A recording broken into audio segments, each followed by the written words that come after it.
Hello there. Tonight we will lie back and let the mind idle while we take a slow walk through 10 quiet truths that psychologists return to again and again. No quizzes, no diagrams, only a lamp turned low and a pace that lets each idea arrive without hurry.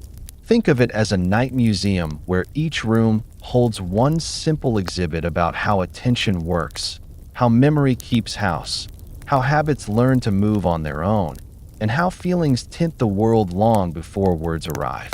We will look just long enough to see the shape, then move on before the mind tightens.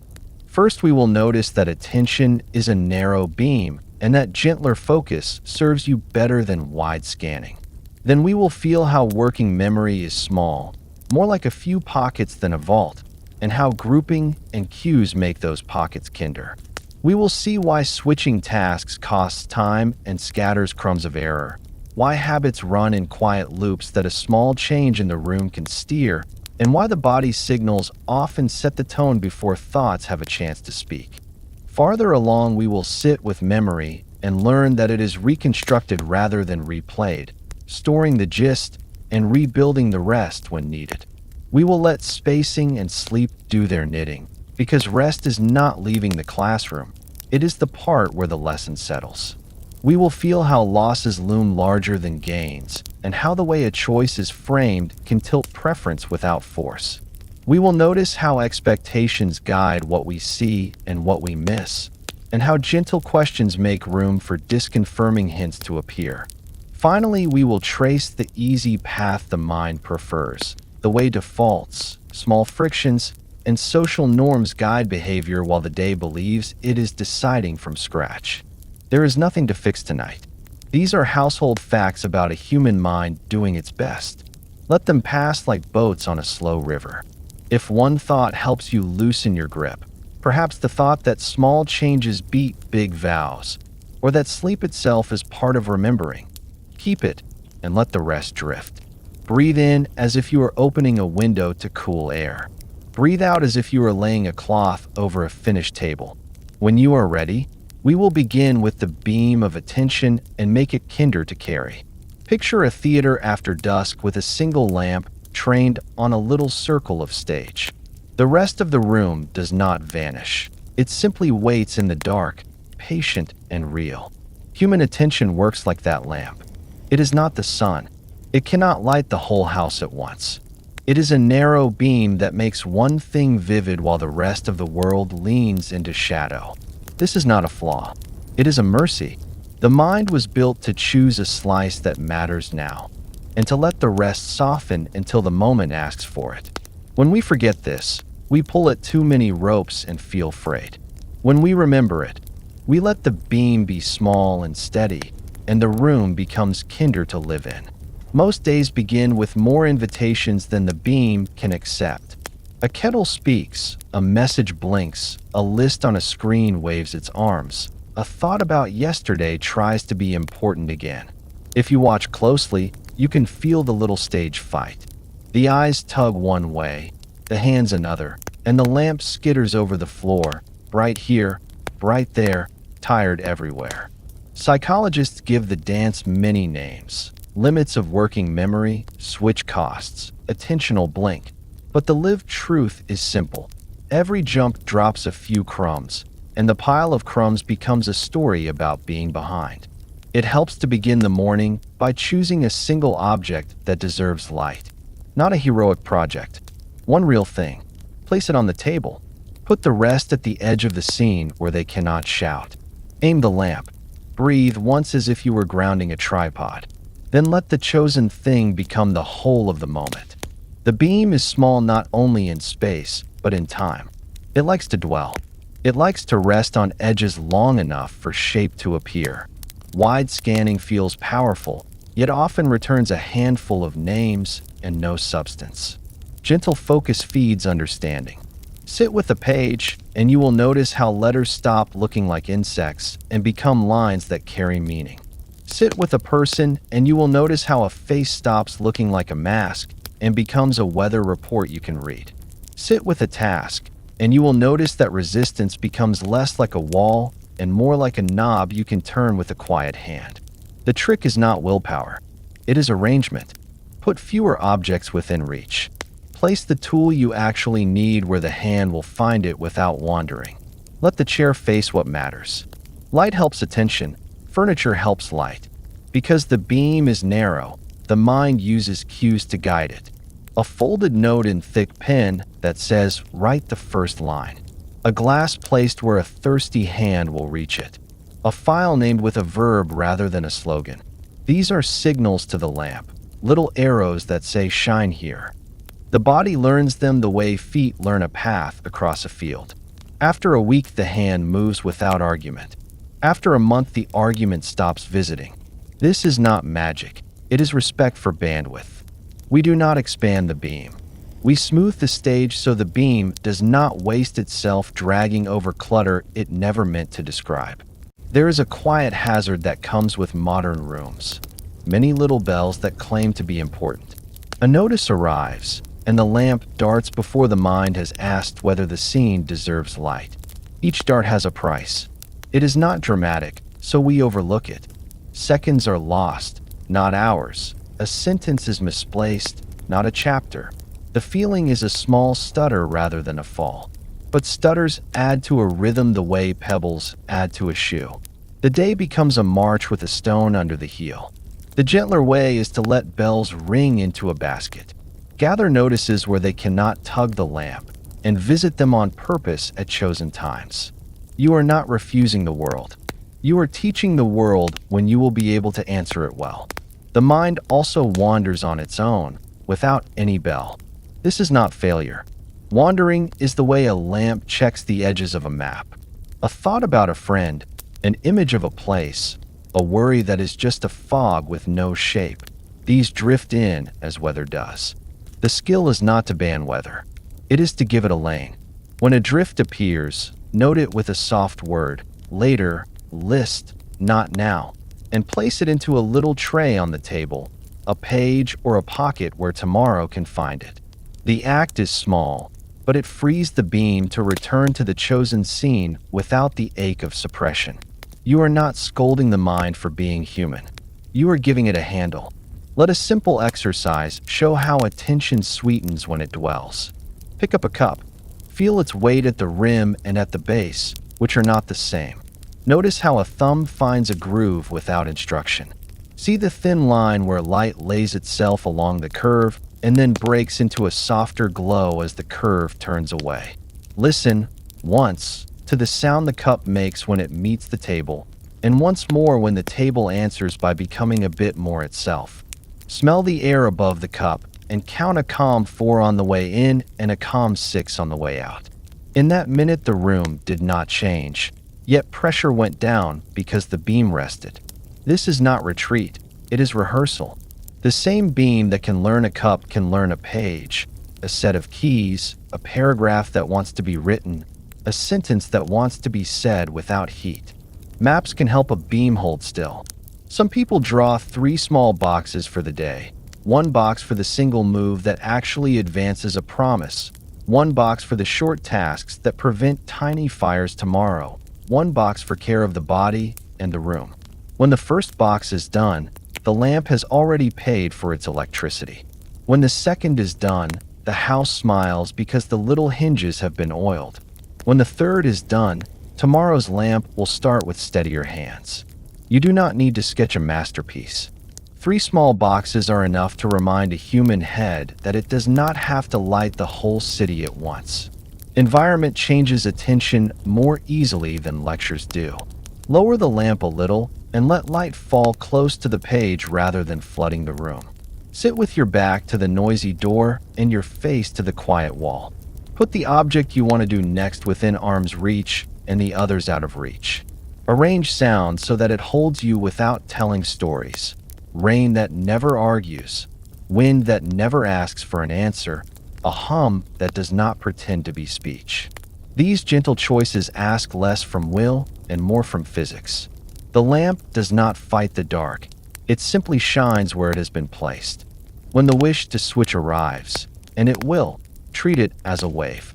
A wave rises, crests, and falls even if you do nothing about it. Feel it move under the ribs. Name it softly. Urge. Do one slow breath in, one longer breath out. Touch the next inch of the work with a finger, not with a vowel. The wave will break. If it does not, grant yourself a measured recess that protects the beam rather than scattering it. Stand, drink water, step to a window, and let distance rinse your eyes. Then sit and begin again with the smallest action that restores motion. Repetition teaches the mind the same lesson a shore teaches the sea. You may come and come, but this line will hold. At night, attention is ready to be dim. Let it be dim. Do not drag it through 12 more scenes because a device can supply them. Close the room the way a shop closes at dusk. Sweep the little bench. Put the tool where a stranger would look first. Write one line, what the beam lit today and why that mattered. Lay out the first object morning should touch. Then turn the lamp down and let darkness own what darkness is for. The narrow beam will wake, and when it does, it will thank you for not asking it to be the sun. Imagine the mind at midday not as a grand bank with marble vaults, but as a simple coat with a few shallow pockets.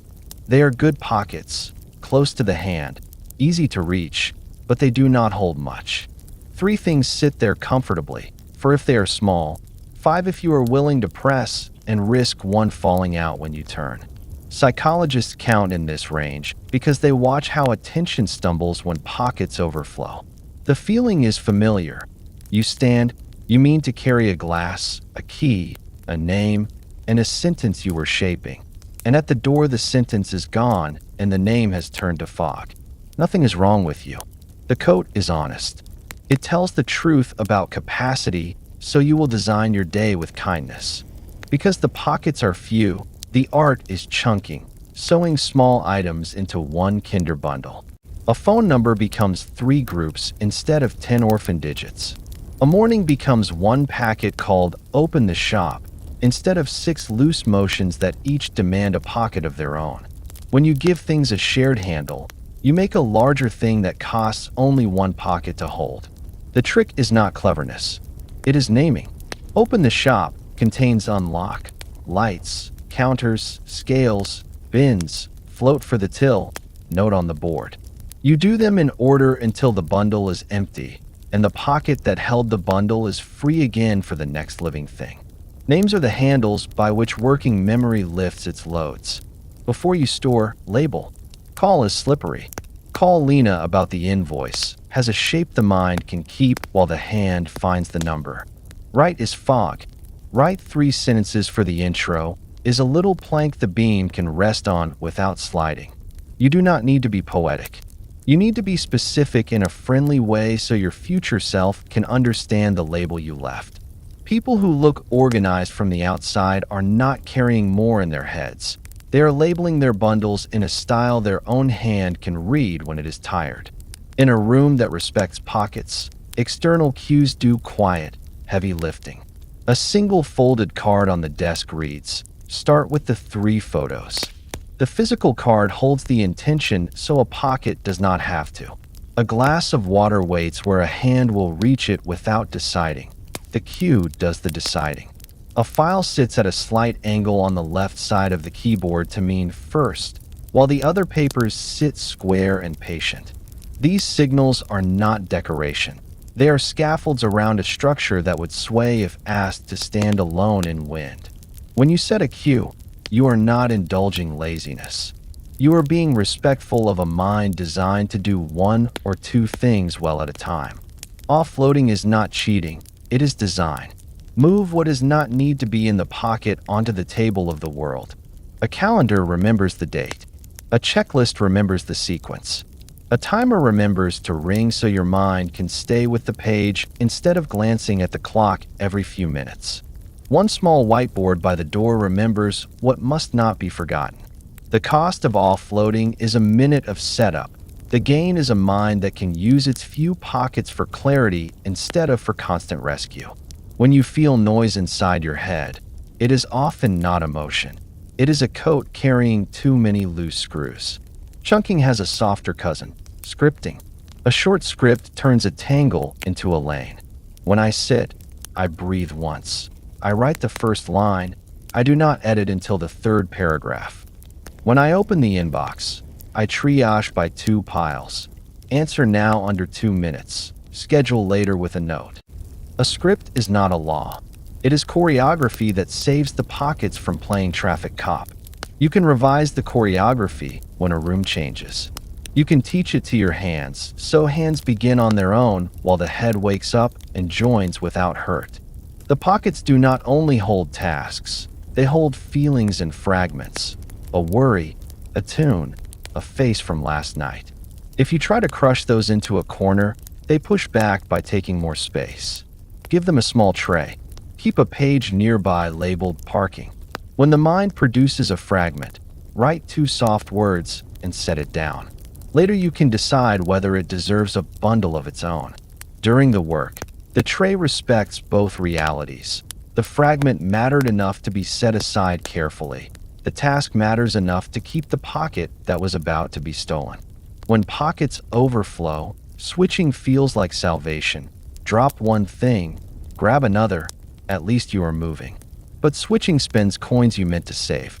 Every swap asks the lamp to turn, the hands to reg-rip, the mind to reload the bundle's map. The tax is small, seconds, not hours, but the tax repeats until the purse is light. There is a gentler bargain. Keep a 1 in, 1 out rule. Do not invite a new item into a pocket until one leaves. If a bell rings and insists, drop the current bundle onto the table with a visible label. Do not keep both half-held. When you return, the label will act like a hand waiting outstretched in the spot where you left. The body helps pockets when the body is kept. Water, light, air, and a little movement widen the throat through which thoughts travel to the hand. Sleep, especially, is not a luxury for this system. It is maintenance. Ideas that were loose and expensive to carry at dusk are stitched into longer threads overnight, so one pocket can hold a whole line that at sunset required 3. If you are gentle with yourself for sleeping, you are not losing hours, you are sewing. The same is true of short pauses in daylight. A window, a breath, a step, and the coat sits more smoothly on the shoulders because nothing is being crammed into seams. Even speech can be arranged to spare pockets. When you talk to someone, front-load the label. 2 minutes, 1 question about Tuesday's delivery. Their pockets hear the truth and prepare space. When you write, put the end at the top. Decision needed. Ship today or combine with Friday. Your reader's coat thanks you for not stuffing surprise into the lining. Good manners in communication are partly kindness and partly physics. They respect that everyone is carrying a small number of live items, and that life goes better when the live items are announced before the story begins. At night, empty the coat like a shopkeeper closing a drawer. Tip the pockets onto the table and put each thing where a stranger would look for it in the morning. Cross out the bundles that finished. Rewrite the ones that are still true with fresh labels, shorter than before.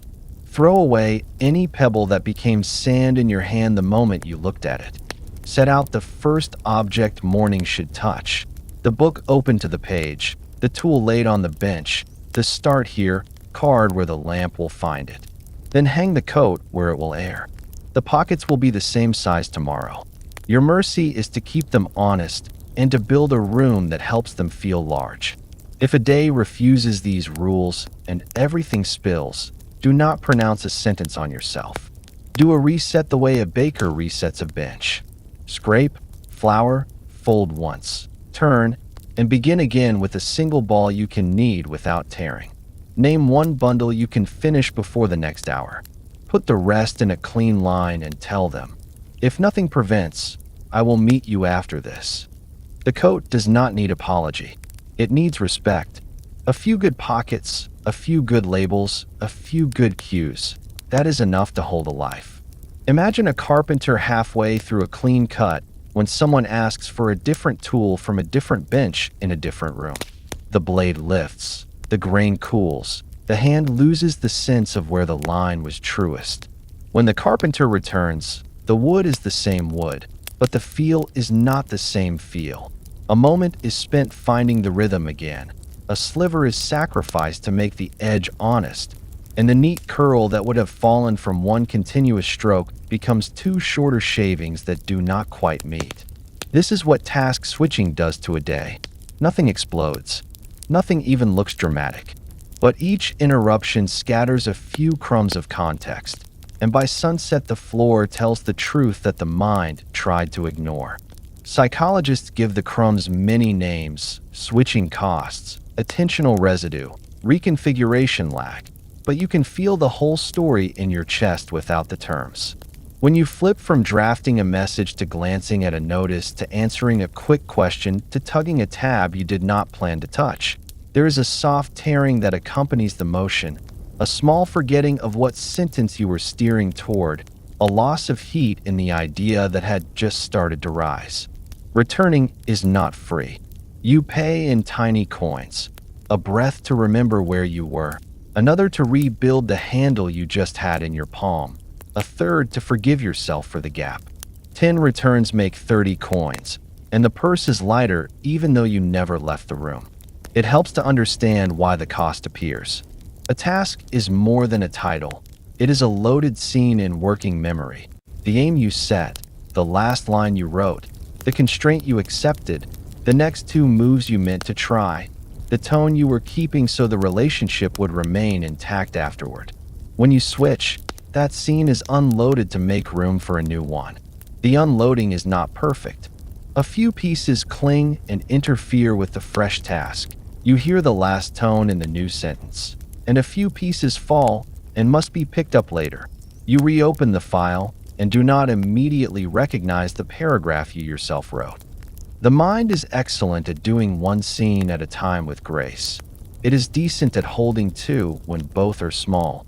It grows clumsy when it treats a whole afternoon as a deck of cards to be rifled until the day feels full.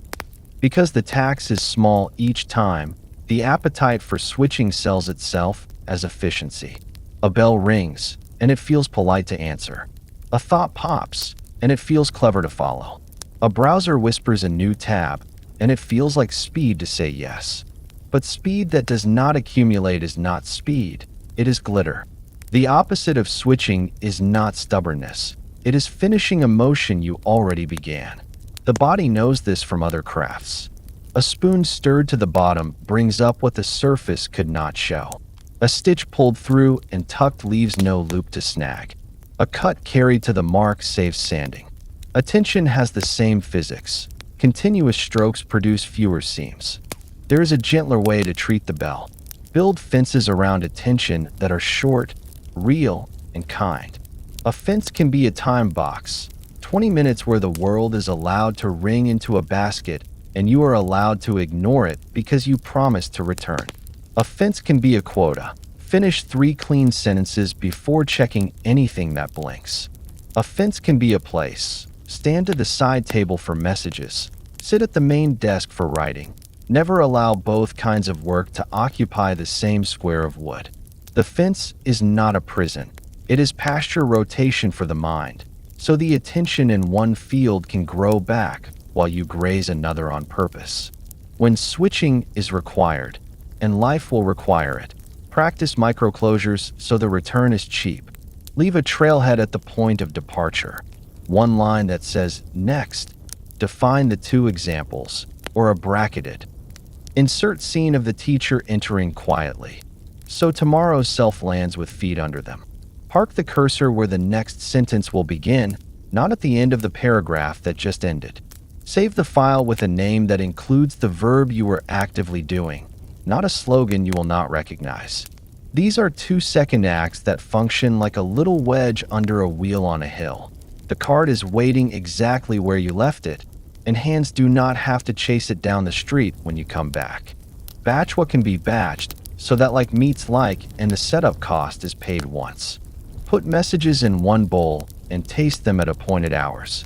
Put tiny admin acts in a shallow tray and clear 10 of them in one quiet sitting instead of letting each one demand a bell of its own.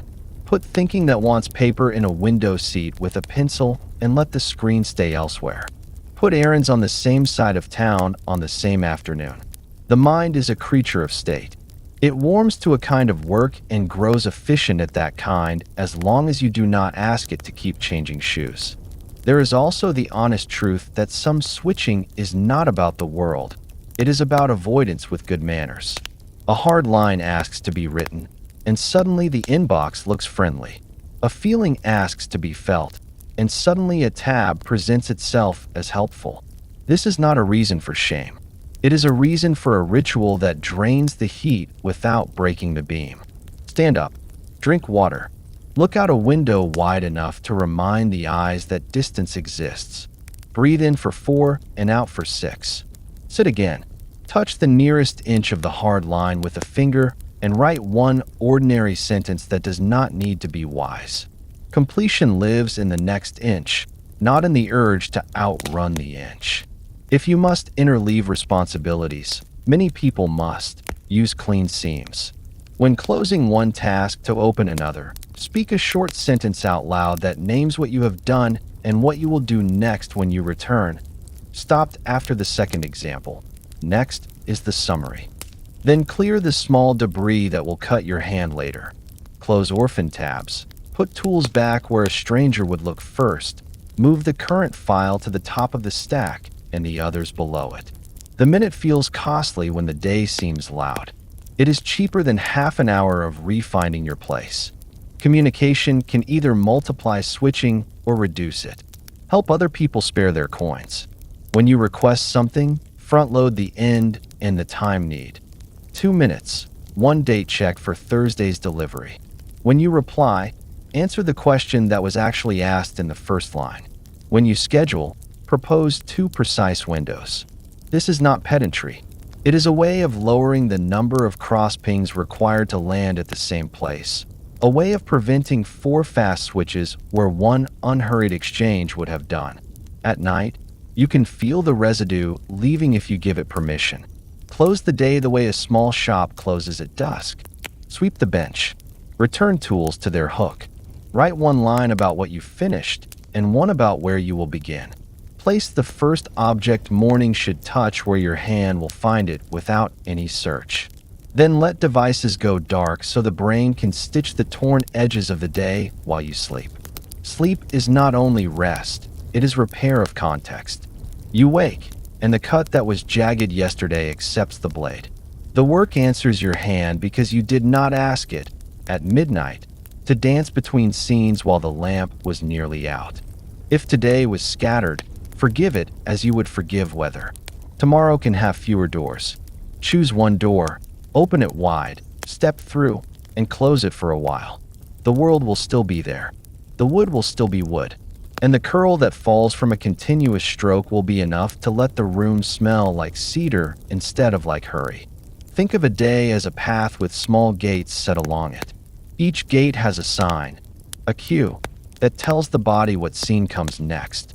You wake and see the glass on the nightstand. The hand lifts it before a vote is taken. You pass the doorway of your desk and the lamp's switch sits where the thumb knows it. A page opens without ceremony. You reach the kitchen and the kettle's handle remembers your fingers. This is the quiet architecture of habit. Cue, routine, reward. The cue is a nudge. The routine is the motion. The reward is the light warmth afterward, a settled breath, a tiny yes from inside. That teaches the loop to repeat. Most of what works in a human life works because these gates are well placed and ask for almost no thinking when thinking is expensive. Because loops are obedient to their signs. The gentlest way to change a day is to change the signs. If you want a book to be opened, put it where a hand will land when the chair invites sitting. Spine cracked to the right page. A pencil slipped across the margin. If you want water to be chosen, make it the default. A glass already full at elbow height, while other choices live 1 cupboard and 2 seconds farther. If you want to write, leave the first line started and the cursor parked at the next word. The cue is not the app icon. It is the beginning already begun. You are not wrestling with willpower. You are moving a hook closer to the coat, so gravity does the work. The same physics helps you avoid what you mean to avoid. Increase the distance by an inch and many loops forget to fire. Put sweets on the highest shelf in a lidded jar.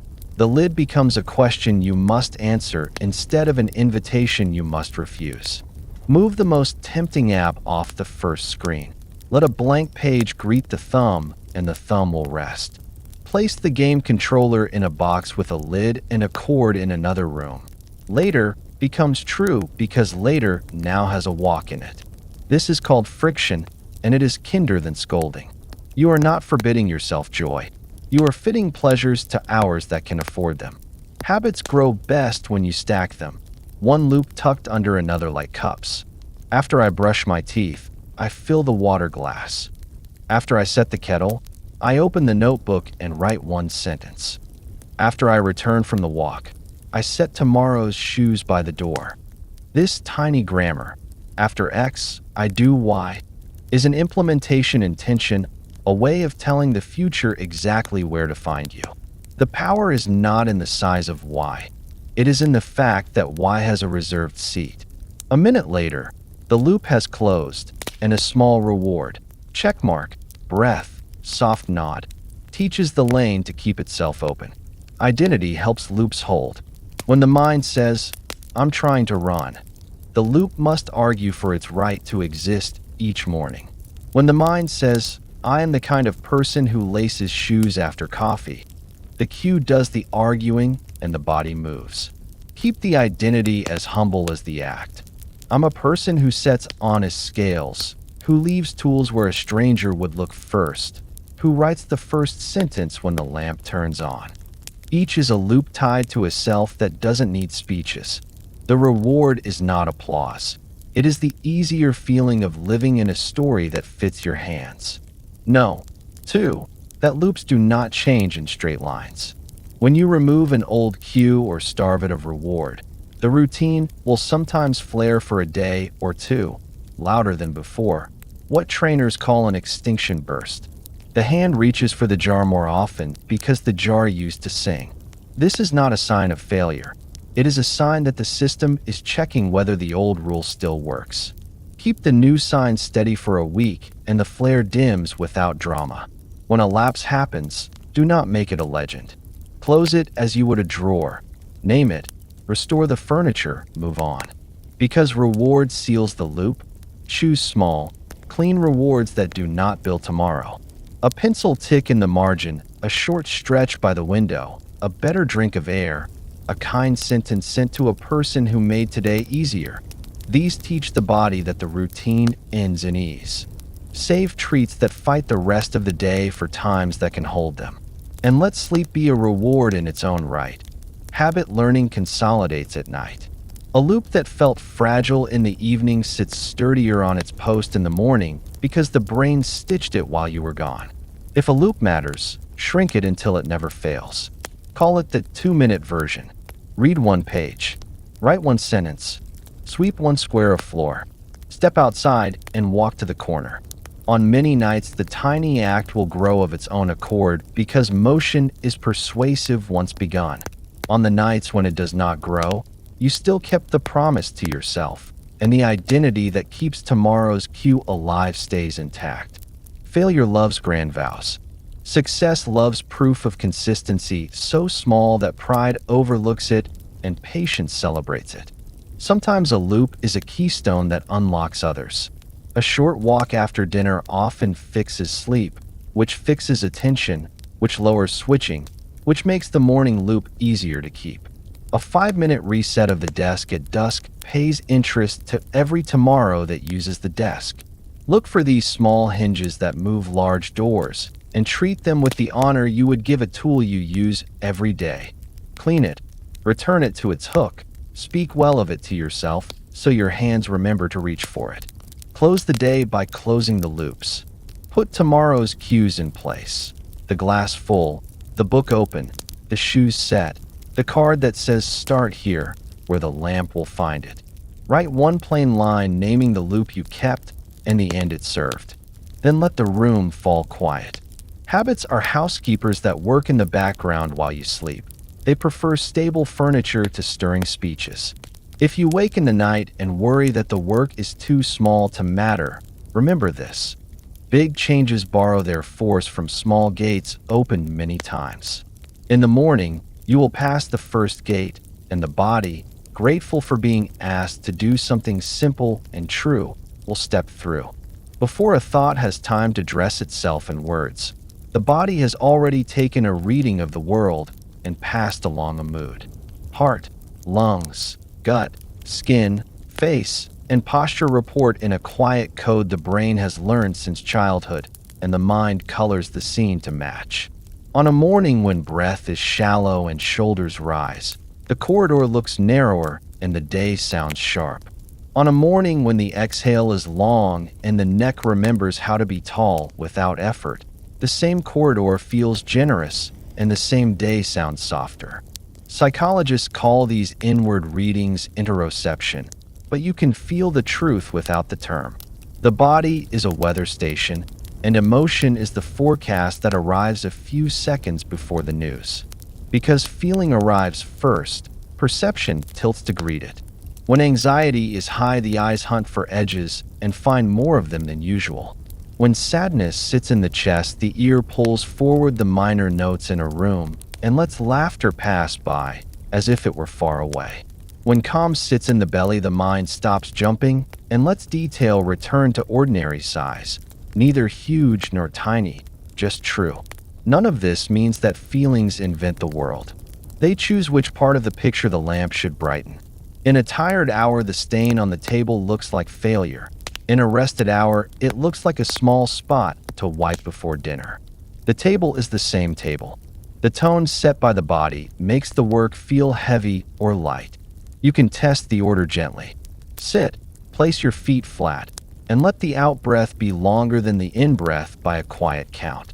The face that was scrunched to concentrate can relax by a half step, and the task that felt like a cliff becomes a flight of shallow stairs. Swap the cup in your hand for a warm one, and notice how the line you are writing invites a kinder verb. Rise, roll the shoulders once. Look at something far away so the little muscles at the back of the eyes can let go, and watch how the room widens without any furniture having moved. These are not tricks. They are ways of sending the mind a new forecast so that thought does not have to push uphill against whether it could change by a breath. Feelings also steer memory, which often returns what matches the mood that called for it. Irritation fetches a file of small annoyances from last week as if to testify that today's irritation deserves to stay. Gratitude fetches a file of quiet helps you had forgotten because they asked for no speech at the time. The mind is not being dishonest when it does this. It is being efficient. It believes you want more of what you are attending to. You can make that efficiency serve you by choosing a brief primer before work that matters. Name one thing that went right yesterday, not as a performance, simply as a correction to the bias toward what hurts. The file drawer will hear the theme and send supporting exhibits rather than objections. Naming a feeling softens its grip without denying its reality. A confused mood that pushes from the ribs toward the throat can feel like the whole sky until it is given a small, accurate word. Worry, embarrassment, frustration, hunger, simple fatigue. Once named, it is no longer the sky. It is a cloud, and clouds move. You do not need to write a page. One short line will do. I am tense because the call is new.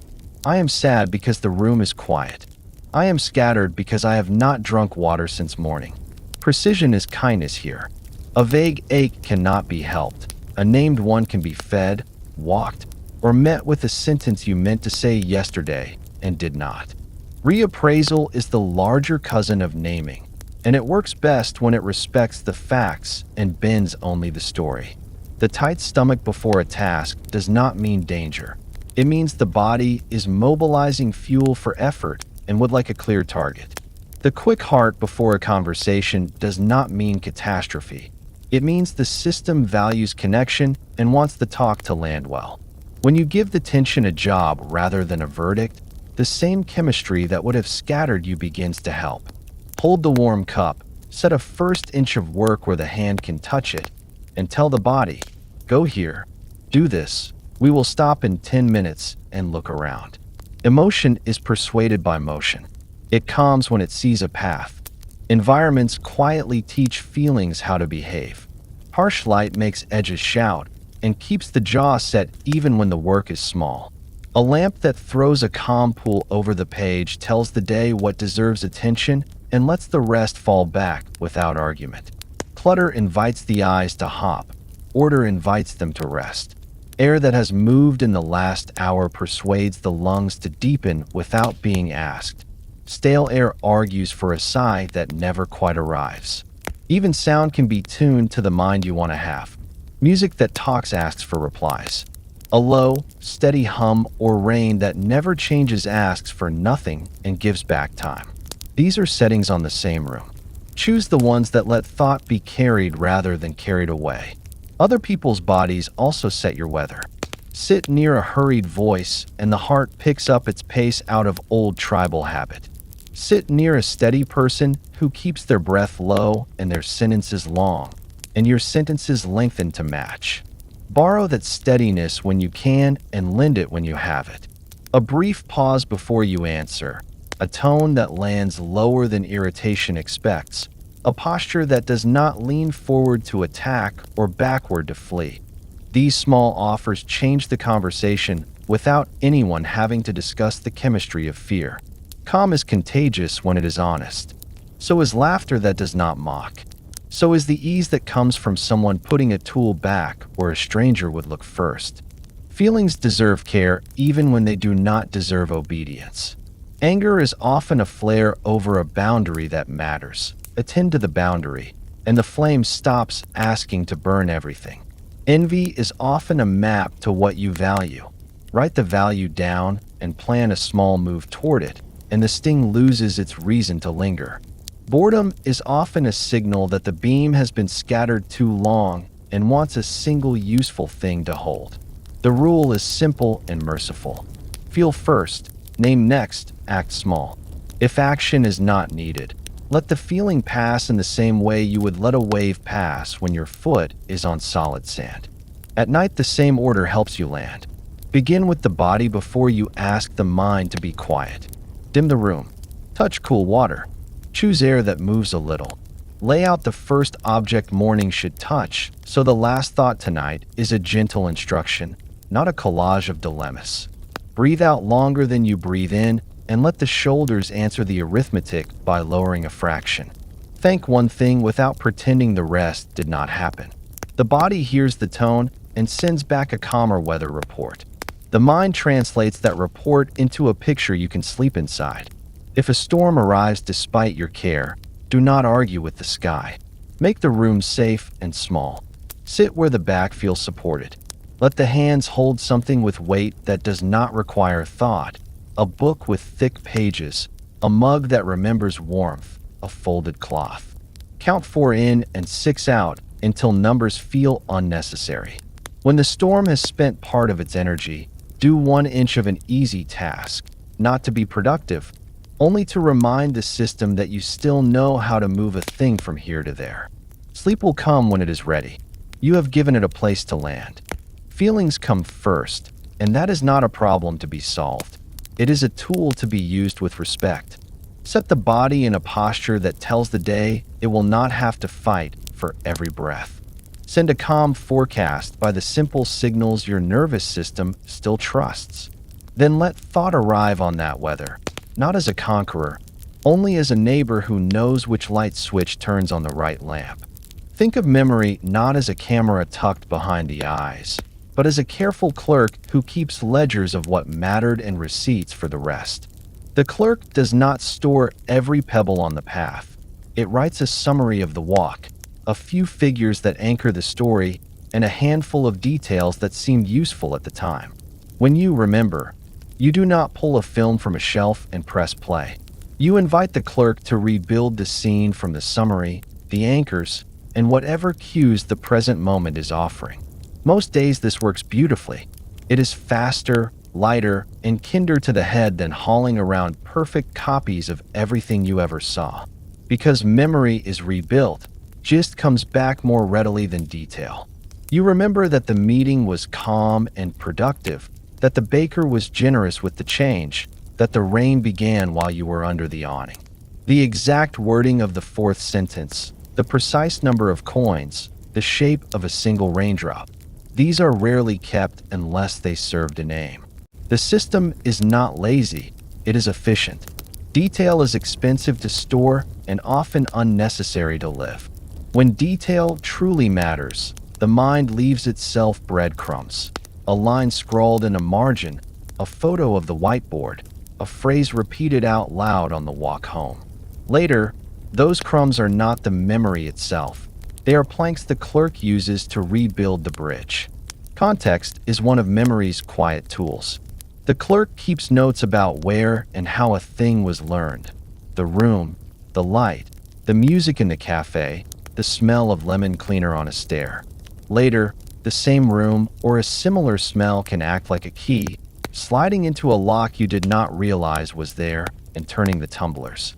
This is why a name returns as soon as you stop trying and walk back toward the place you first heard it.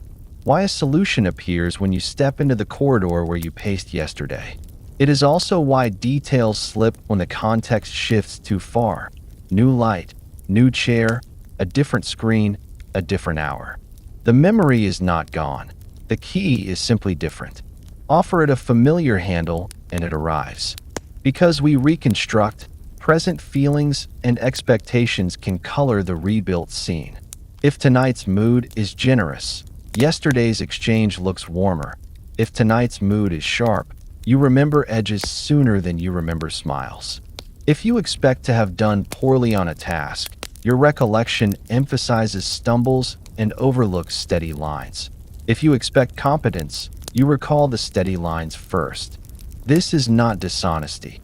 It is the clerk following your prompt. A small safeguard is to write while the paint is wet, 2 plain sentences after a meeting, a number circled before you leave a counter, a short note naming what, precisely, went well. Later, when tonight's weather would otherwise repaint the wall, the note keeps the color true. People sometimes worry that forgetting means failure, but forgetting is often housekeeping. The clerk prunes what proved to be noise, clears shelves for new arrivals, compresses yesterday's pages into a tidy paragraph that can be found again without searching a pile. If everything stayed, the room would be unwalkable and the front desk could not serve today's guests. When you truly need to keep something vivid, you help the clerk by retrieving it on purpose. Each retrieval is a stamp in a passport. The border becomes easier to cross. Repetition does not make a recording sharper. It makes the reconstruction faster and more accurate because the pieces learn where they go. Stories help memory because they provide structure, a beginning to hang the first facts on, a middle to link causes and effects, an end to justify which details deserve to ride along. A loose list of items is hard to keep. A path with turns is easier. A small narrative is easier still. When you want a fact to stay, give it neighbors. What came before, what comes after, who uses it, what problem it solves. The clerk loves relations. It can find a seat again if it knows which tree it belongs to, which soil it prefers, and which season usually brings it back out of the drawer. Attention at the moment of encoding decides what raw material the clerk receives. If the lamp is skittering and you are half looking, the summary will be thin, and the reconstruction tomorrow will feel like guessing. If you lend even a short burst of clean attention, eyes still, one gentle read, a line spoken softly under the breath, the summary will be richer and the anchor stronger. A small design helps. Keep the page clear of distractions, let the phone ring into a basket, use a pencil to underline the single phrase that answers, "Why does this matter?" The clerk files what you treat as meaningful. Showing meaning is better than pleading for memory to be kind. The gap between familiarity and recall is one of memory's common traps. Rereading a page can produce a warm déjà vu that feels like knowing. Being asked for the idea without the page quickly reveals whether you can rebuild it.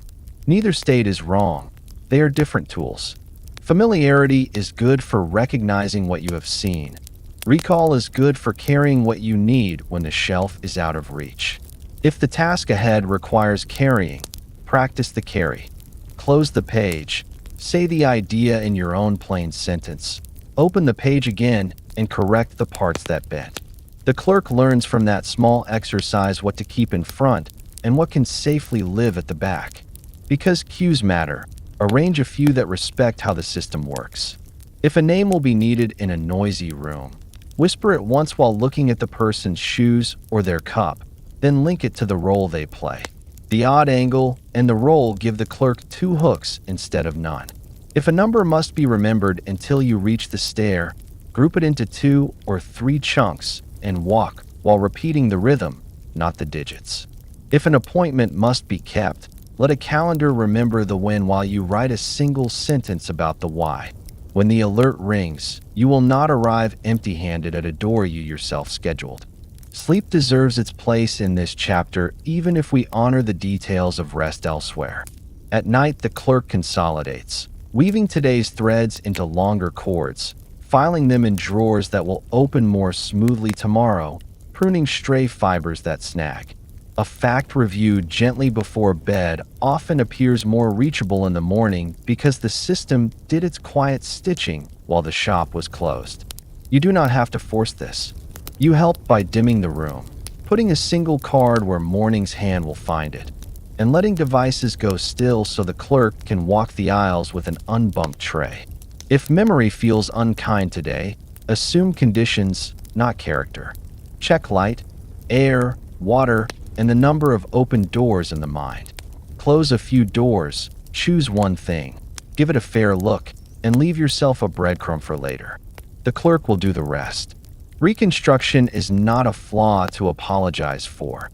It is a grace that lets a human life carry meaning lightly. Treat it with small courtesies, attention when you store, cues when you fetch, notes while the paint is wet, and it will keep your days coherent without asking for more shelves than a quiet room can hold. When sleep arrives, let it arrive. The clerk knows how to work in the dark. Picture learning as a loom that works in 2 shifts.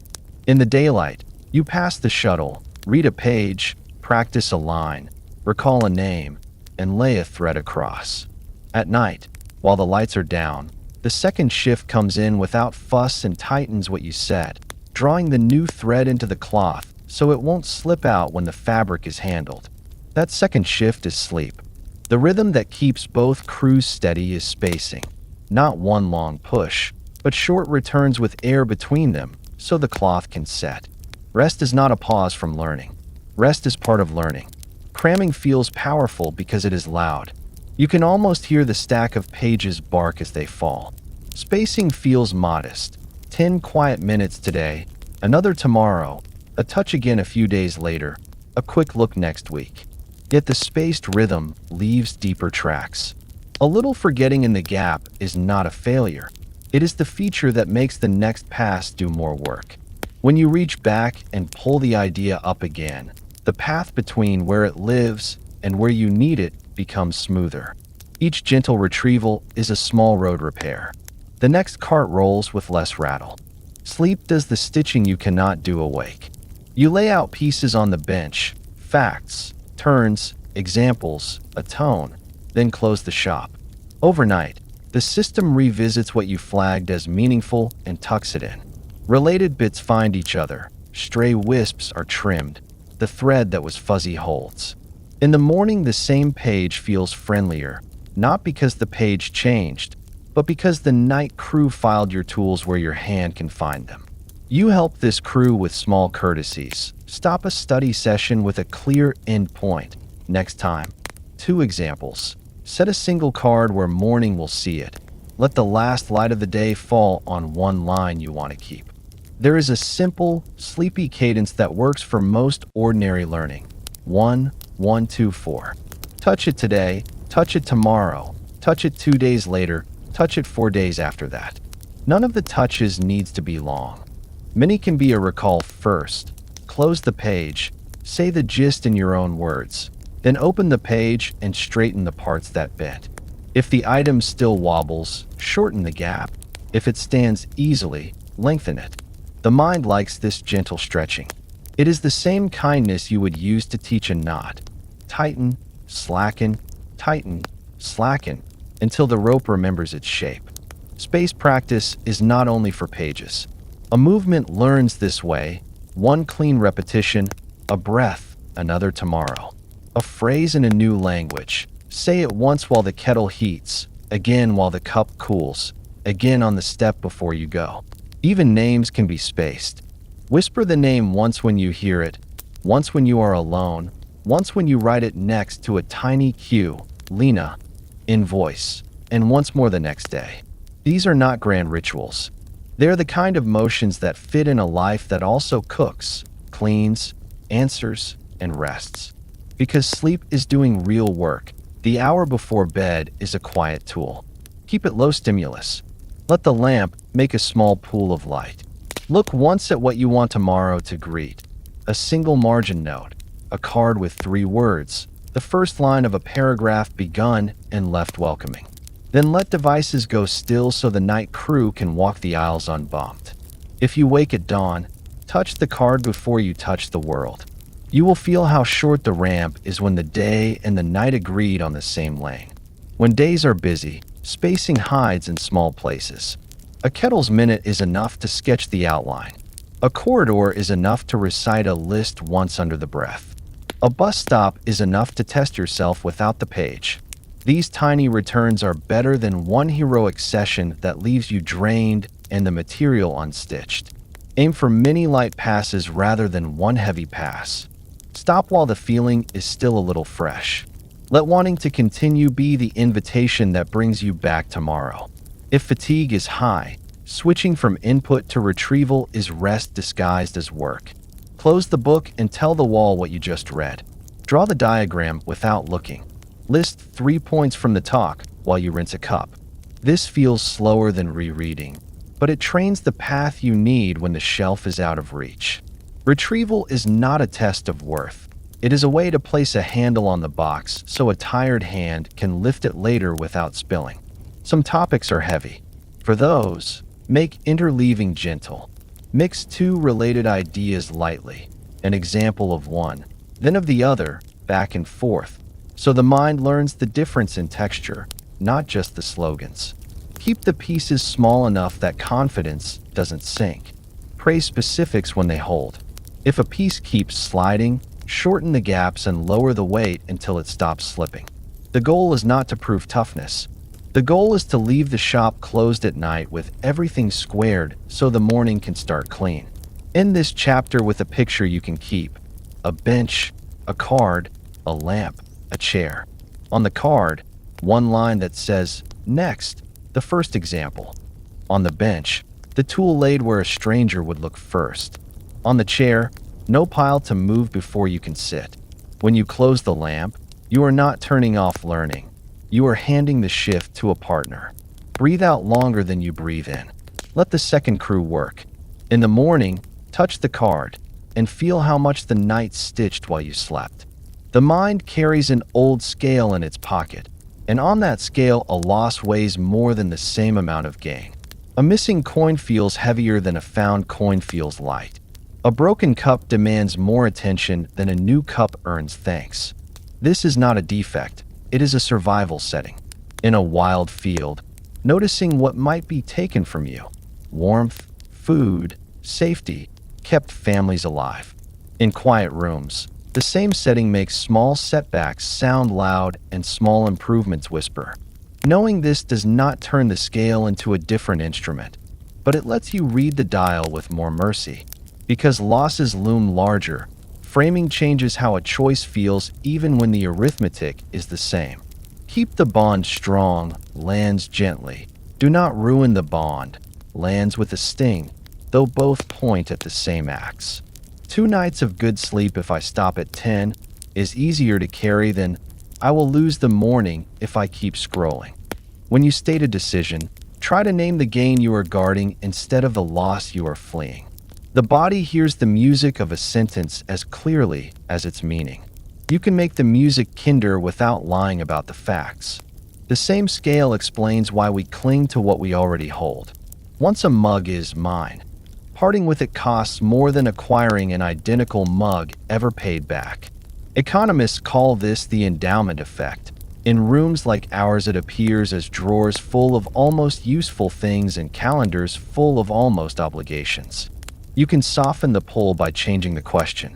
Do not ask, should I give this up? Ask, if I did not already own this, would I choose it today?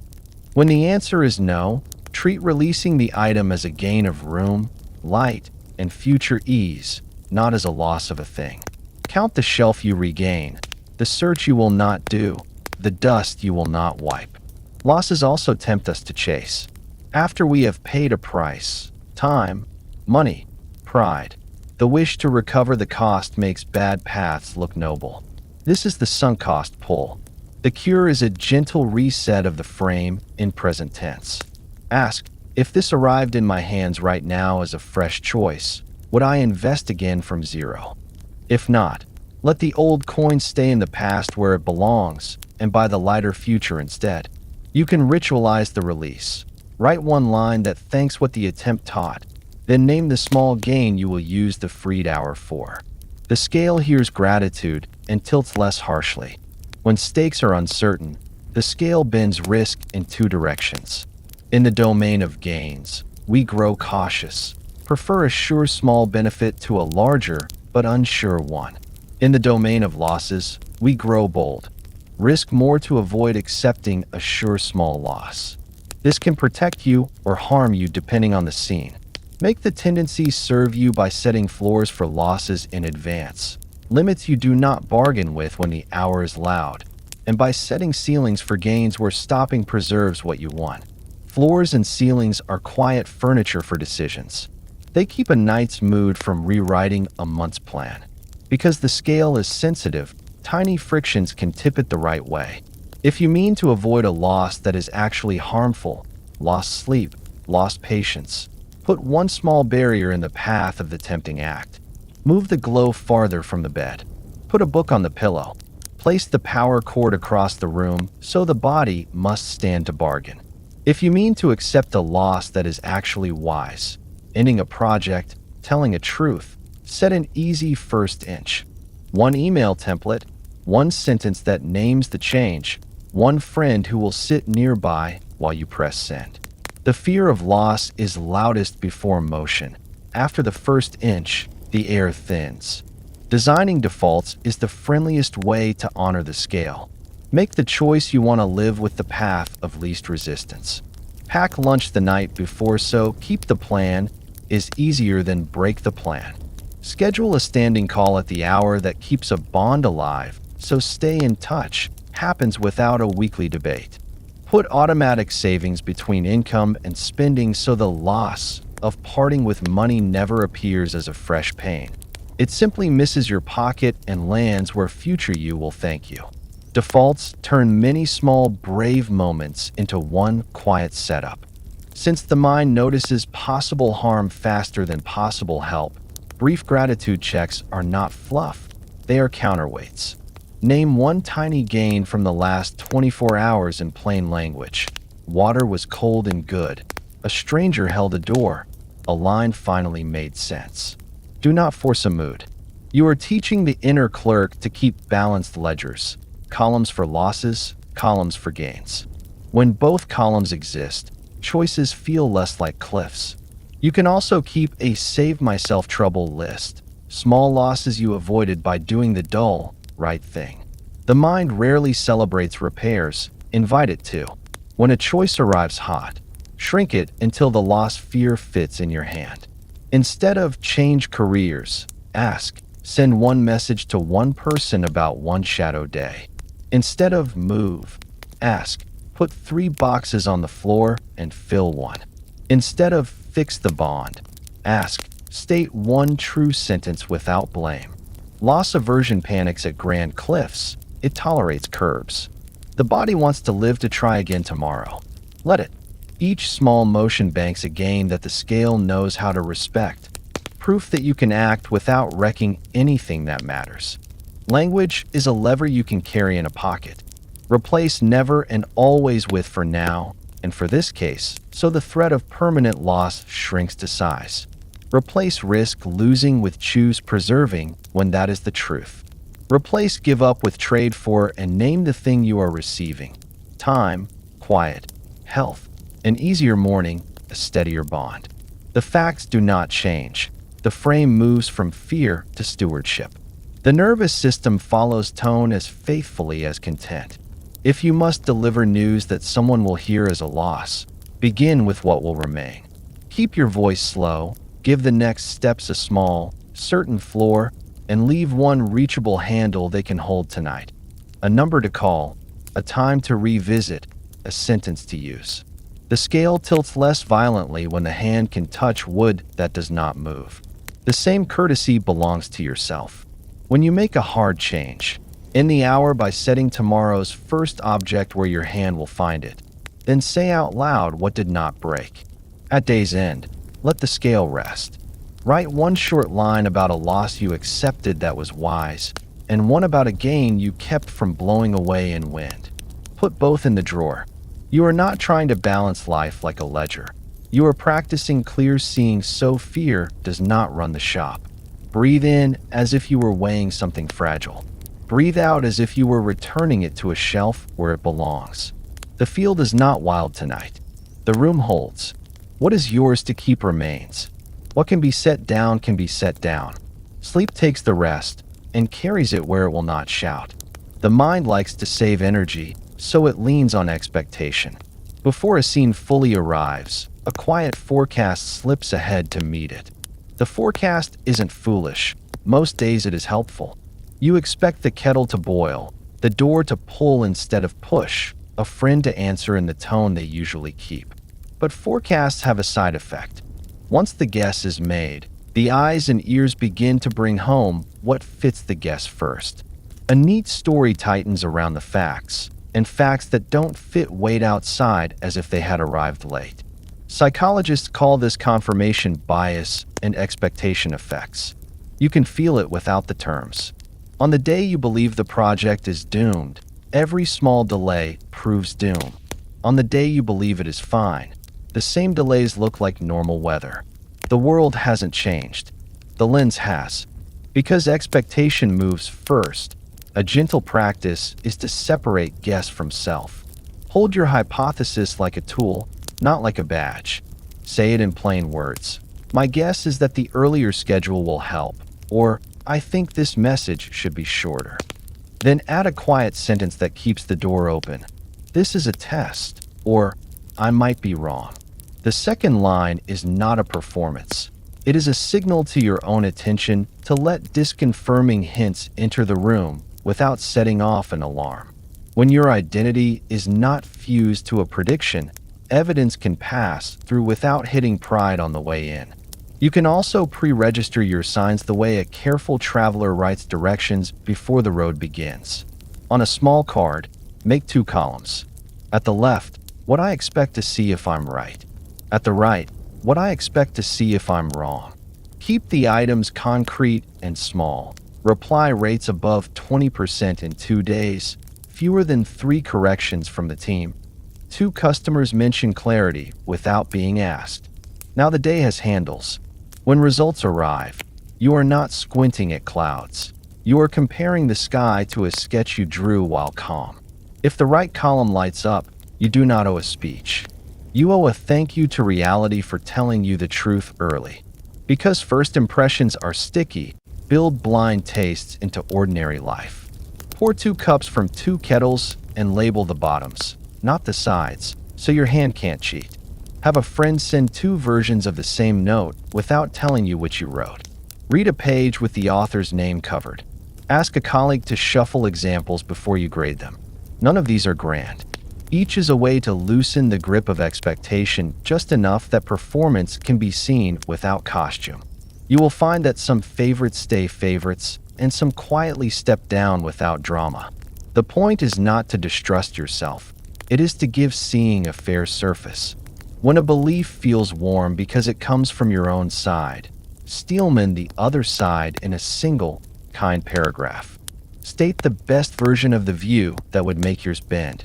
Name its strongest reason and the condition under which it would be wise to adopt it. Then ask a small calibration question. What evidence, reachable this week, would nudge me 2 notches toward that view. Not conversion, just 2 notches. This keeps movement graded rather than theatrical. Minds tire when asked to leap. They learn when asked to lean. Expectation loves stories, so give it better ones. Bring in base rates. What usually happens in the reference class you're actually in. If most similar projects take 12 weeks and you feel sure yours will take 6, call it a hope and plan for 10. If most messages of this type get answers on the second nudge, write the nudge now and schedule it. Then enjoy the rare early reply when it comes.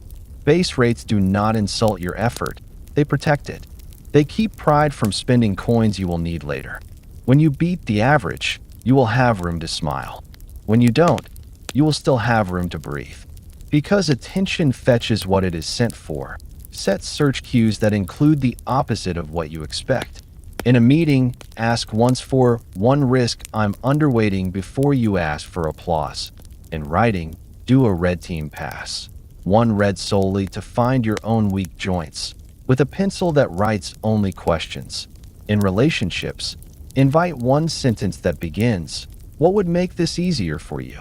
and then carry the answer into the next hour without defense. These acts are small and repeatable.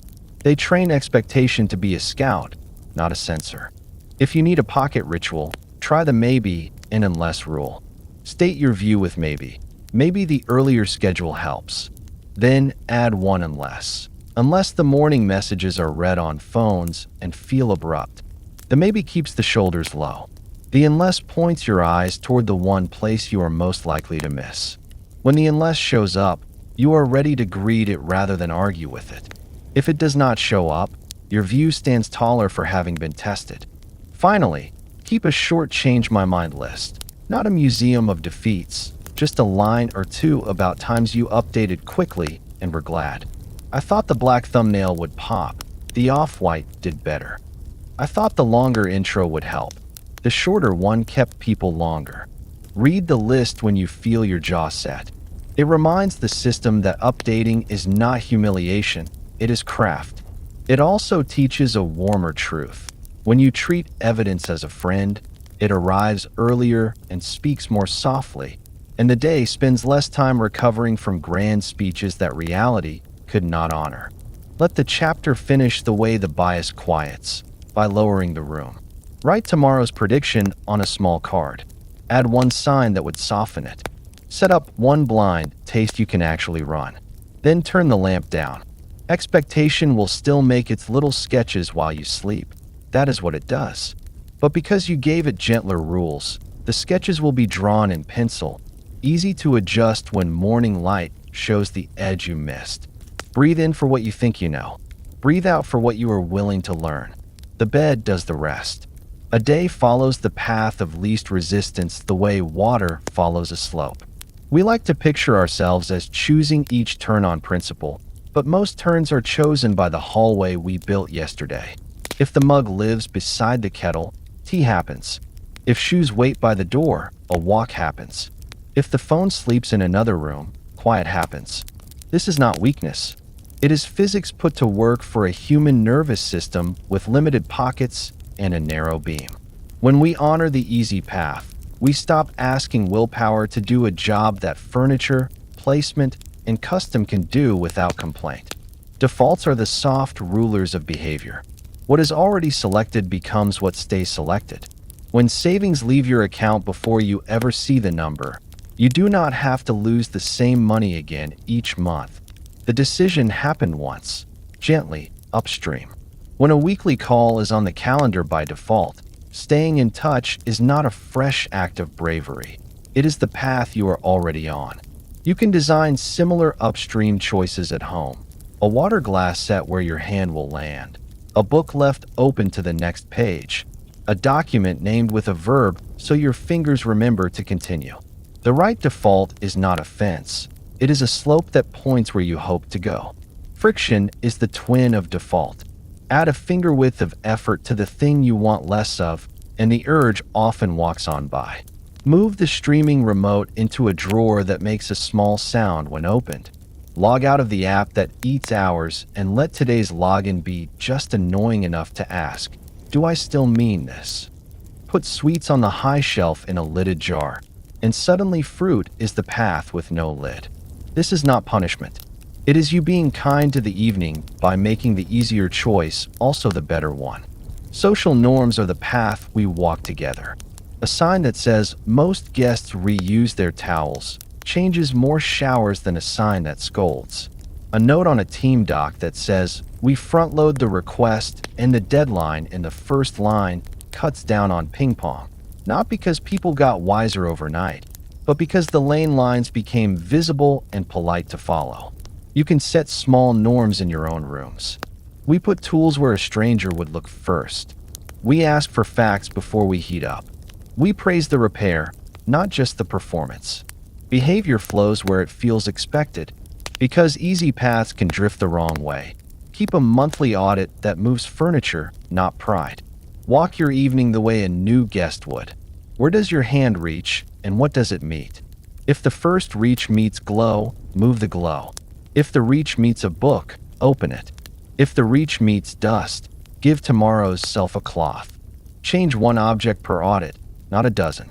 The nervous system respects small edits that stick more than it respects speeches that fade.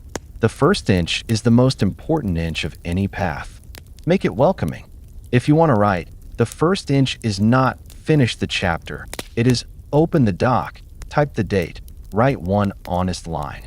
If you want to stretch, the first inch is not 20 minutes. It is sit on the floor. The body, once in motion, usually offers a little more. When it does not, the inch still counts. You made the easy path visible. Tomorrow it will be easier to find again. Out in the world, path design helps groups as much as individuals. A school that places recycling bins closer than trash cans does not need a lecture on ecology every Thursday. A clinic that prints the follow-up time on the discharge form lowers missed appointments without scolding anyone. A shop that sets the return basket by the door gets more returns and fewer lost tools. None of this erases choice. It simply removes the gravel that turns good intentions into stumbles. End the chapter with a picture. A room at dusk, tidied not to impress but to guide. On the desk, a small card that reads "Start here." Beside it, the first tool laid where any hand would find it. On the nightstand, water already poured. By the door, shoes pointed outward. The future does not need a grand speech. It needs a slope, a handle, and a light that shows the first step. The mind, grateful, will take it. Thank you for walking these 10 quiet truths with me. Attention's narrow beam, pockets not vaults, the cost of switching, the habit loops, feelings first, memories reconstruction, spacing and sleep, loss aversion, expectations lens, and the easy path that furniture can teach. You do not need to hold them all tonight. Let one stay, perhaps the first inch, perhaps a kinder default, perhaps a breath that is longer on the way out. Set one small object where morning's hand will meet it. Write one short line about the end you serve. Then let the room go dim. Sleep will stitch what matters and carry the rest away. If you are already drifting, let the day close without another task. If you are still here, breathe once for the room you know, once for the world outside it, and once for the space between where you can rest. Sleep well.